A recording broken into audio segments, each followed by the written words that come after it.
Halo, apa kabar Sobat BMKG dimanapun Anda berada? Senang sekali saya Maria Claudine Jiling kembali menyapa Sobat dalam program Ngaca, ngobrol asik tentang cuaca. Pada episode kali ini kami akan mencoba menjawab berbagai pertanyaan Sobat terkait kondisi belakangan ini, yaitu sering terjadi hujan, padahal di sebagian besar wilayah Indonesia saat ini sudah berada di musim kemarau, bahkan di puncak musim kemarau. Nah, sebelum kita membahas lebih jauh, saya akan coba menjelaskan sedikit perbedaan antara cuaca dan iklim.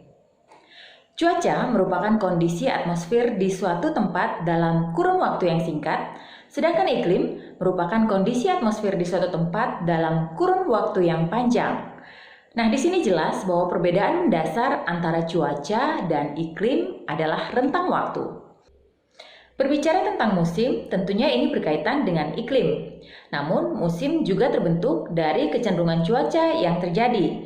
Misalnya, pada musim penghujan, kecenderungan cuaca yang terjadi pada periode ini adalah hujan.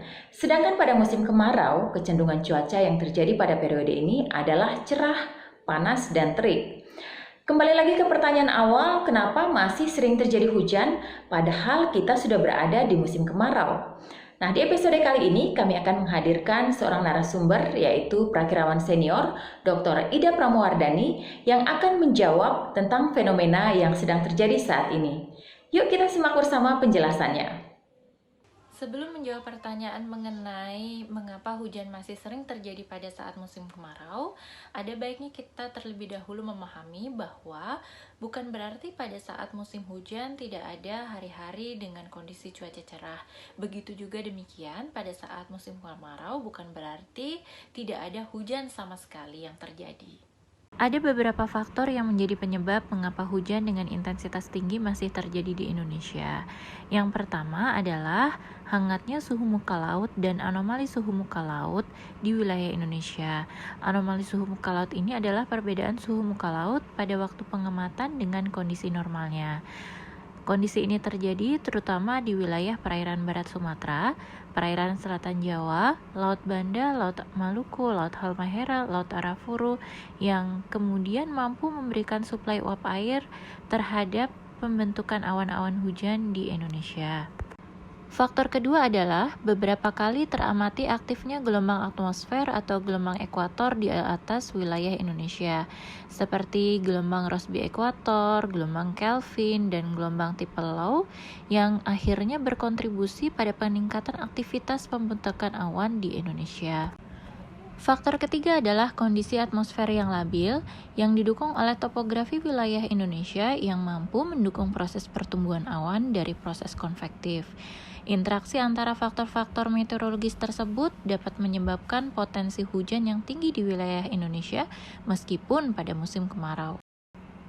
BMKG khususnya bagian klimatologi telah menyampaikan bahwa musim kemarau tahun 2020 secara umum diprediksi akan lebih basah dibandingkan dengan musim kemarau tahun 2019. Sementara itu, musim kemarau di Indonesia diprediksi akan mencapai puncaknya pada bulan Agustus.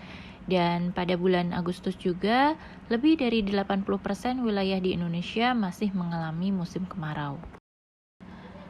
Dari peta perakiraan hujan bulanan menunjukkan bahwa bulan September sebagian besar wilayah Indonesia bagian selatan seperti misalnya di Jawa, Bali, Nusa Tenggara Barat, Nusa Tenggara Timur, Sulawesi Selatan, Maluku bagian selatan dan Tenggara, Papua bagian selatan akan mengalami curah hujan rendah.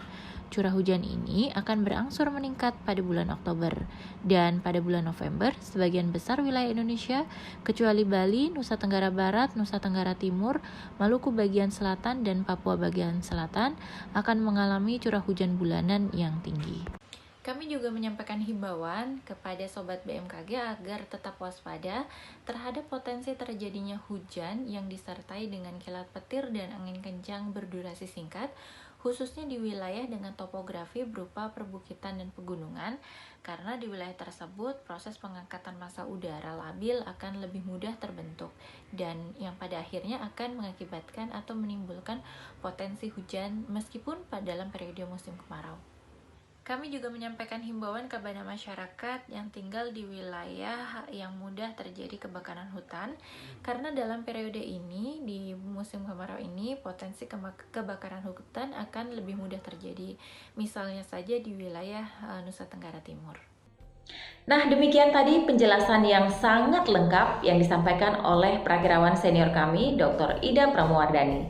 Semoga penjelasan tadi dapat menjawab pertanyaan-pertanyaan sobat terkait dengan fenomena cuaca yang sedang terjadi saat ini dan tentunya dapat menambah wawasan juga pengetahuan sobat tentang cuaca. Terima kasih atas perhatiannya, tetap sehat dan sampai jumpa pada program ngaca selanjutnya.